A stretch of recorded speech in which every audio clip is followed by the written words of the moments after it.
We receive miracle. Yeah. Good morning. Welcome to Faith in the Morning. Something good is going to happen to you today, so expect miracles. Thank you for joining me today. Faith in the Morning exists to help you start your day with faith and encouragement, and that's exactly what's going to happen today. So thank you so much for joining me, whether you're listening on Apple Podcasts or Spotify, streaming on Facebook, YouTube, or Faith Plus On Demand.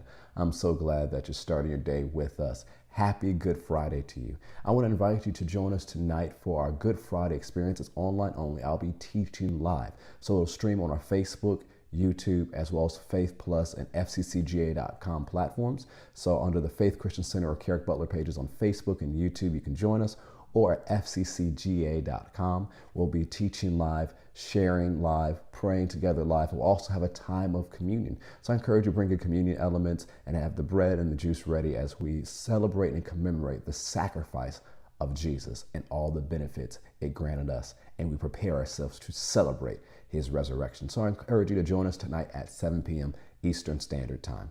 Let's go to John chapter 12. We've been walking through different things that occurred through Holy Week this week as we celebrate Holy Week. And I want to show you something from John 12 that I've always found interesting. John chapter 12, verse 27. It says, "Now my soul is troubled, and what shall I say? Father, save me from this hour, but for this purpose I came to this hour." Jesus continues, says, "Father, glorify your name." Then a voice came from heaven saying, "I have both glorified it and will glorify it again." Therefore the people who stood by and heard it said that it had thundered. Others said, "An angel has spoken to him." Jesus answered and said, "This voice did not come because of me, but for your sake. Now is the judgment of this world. Now the ruler of this world will be cast out. And if I am lifted up from the earth, will draw all peoples to myself." This he said, signifying by what death he would die.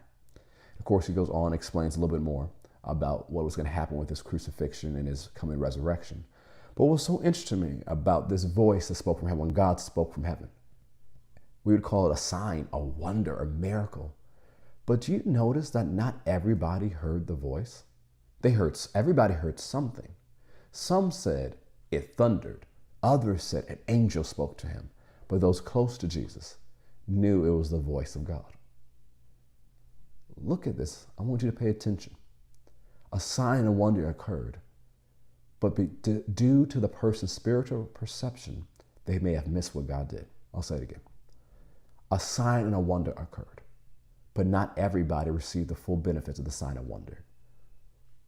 There are people who said it thundered. The other people who said it was an angel. Other people knew the Father had spoken to Jesus. And it was based on the spiritual perception of the person, or we shall mark for the ground of their heart.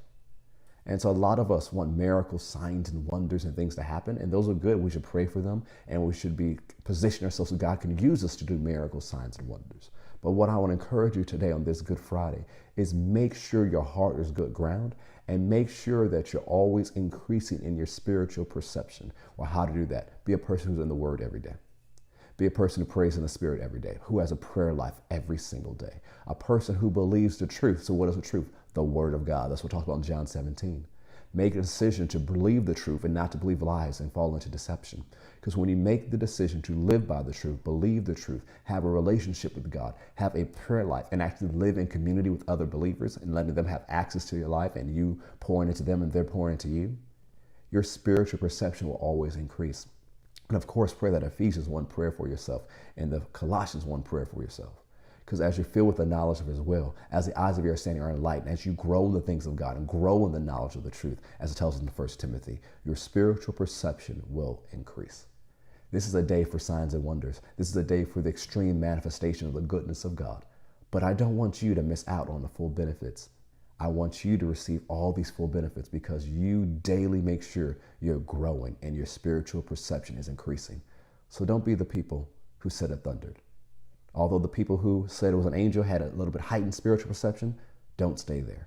Be the person who positions themselves to receive everything that God has for them and receives the maximum benefits. Be a 100-fold person. Well, we're out of time today, but I want you to join me tonight at 7 p.m.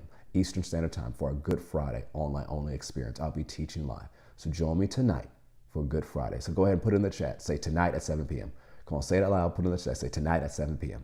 I'm looking forward to see you there tonight at 7 p.m. for our online-only Good Friday experience. I'll be sharing live. We'll have a time of worship as well as a time of communion. I'll see you tonight at 7 p.m. And if you haven't already, make sure you stream a special interview with Kelly Copeland on The Kelly Show. It was such an honor to be a guest this week on her program. The link is in the description and the show notes on Apple Podcasts and Spotify. Have a wonderful Good Friday. I look forward to seeing you tonight